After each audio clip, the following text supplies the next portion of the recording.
Want us to look for problems to repair? Okay, we'll look for problems and repair them. This happens when I worked at the post office years ago.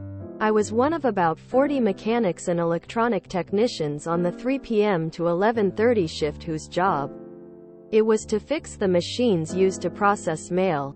It was a huge facility with thousands of people working there.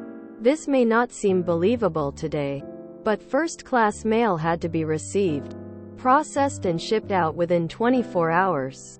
Letters and packages start arriving in the afternoon. Sacks of letters and packages are placed on conveyor belts. Stamped mail is canceled. All mail sorted on machines, placed in trays for shipment to their destination, and placed on trucks for shipment directly to the destination post office or the airport. Mail came between 3 p.m. and 8 p.m. and went out around 5 a.m. Up to 2.5 million stamped letters per day during Christmas, but usually around 600K, plus metered mail and parcels, every weekday. Our job was basically to sit around, wait for something to break, and fix it ASAP so it would run to the end of the shift. The day shift could do a more permanent fix if necessary. That was our job. Wait for some machinery to break and fix it.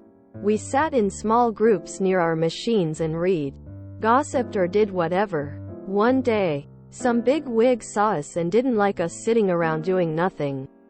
Word came from on high and we were told to patrol our areas and fix the broken equipment.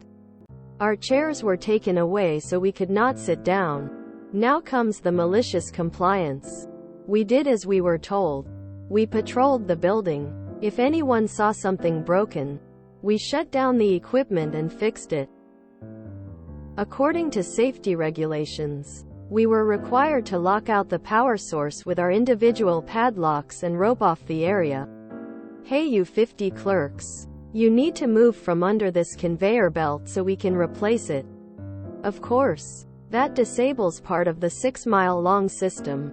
So productivity is lost. Letter sorting machines with 14 clerks are shut down for minor repairs. Stamp canceling machines? The same.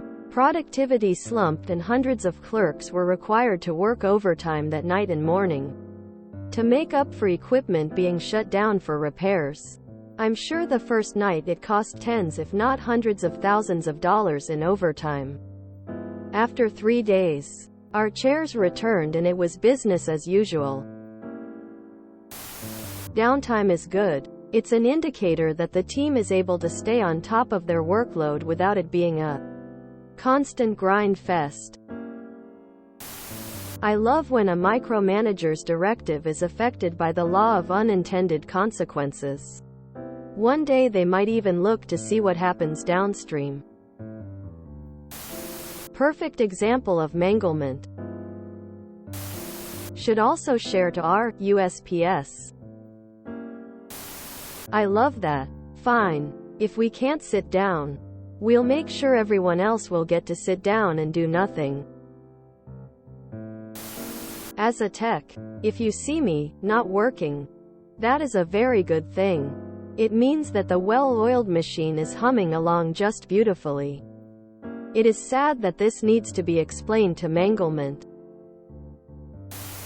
All mail sorted on machines by people on the LSMs, letter sorting machines, who more often than not fell asleep on Tour 1, aka graveyard. The letters would go to a specific area on the back of the machine and pile up. Letter sorting machines with 14 clerks are shut down for minor repairs. So we machine clerks have to throw the mail by hand into little pigeonholes in a tall case for specific zip code areas. Don't even get me started on having to sort special delivery mail out of the country. Speedies, overseas letters were so thin, they'd be mangled in the machine. The thing I remember the most? Tour 1. Everybody overtime. Quote, yeah. The good thing about working at the AMPC, Area Mail Processing Center, that was I met my now husband. We've been married for almost 44 years. Rule 1 of having a comfortable job that lets you slack off. Always look busy for the out-of-office bigwigs visit. Also a fun break from tedium for you guys. I was once doing very fine PCB soldering mods and some genius thought I should be banned from sitting on a stool while doing the work. So I just stood up comfortably and worked. With my eyes maybe 3-4 foot from the 0.1 mm joints I was piggybacking onto.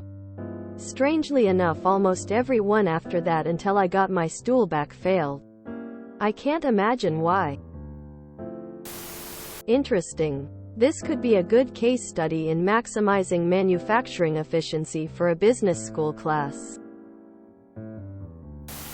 I sometimes work as engineer in charge for webcasts of conferences. I'll have a large crew and lots of equipment running. I design the setup so when we are up and running I have nothing to do. That means I am ready to fix any issues that come up. Sometimes those are technical equipment, or they are an issue with the organics on layer 8. The boss of one of our clients noticed that I was hanging around and not doing much. We got to chatting and he learned that if I looked relaxed and was just hanging out then all was running well. If I looked a bit stressed or was deep in a rack of gear, then something was not right. He always commented to me that it was nice to see me relaxed and doing nothing. If your maintenance team does their job right, then they should be doing a lot of nothing when the systems are at full tilt boogie. Ah, the good old PDC, huh? This may not seem believable today, but first-class mail had to be received, processed and shipped out within 24 hours. Before the dark times. Before DeJoy. How is he still not imprisoned? How is he still the freaking Postmaster General? He sabotaged an institution required by the Constitution, with a clear and evident venal conflict of interest, and an obvious mandate to try and harm the voting rights of persons who rely on the USPS to get their votes counted. I used to do third-party pre-sort and this is chef's kiss. The number of problems you can find on a sorter is amazing. Worn belts, missing screws. We used to just block the sensors and then shrug like there was a ghost jam somewhere. Manglement. I worked at an encoding center for like 5 years, doing data entry for the mail pieces the machine can't read. Points for you for making them feel this. Are these the machines that got removed?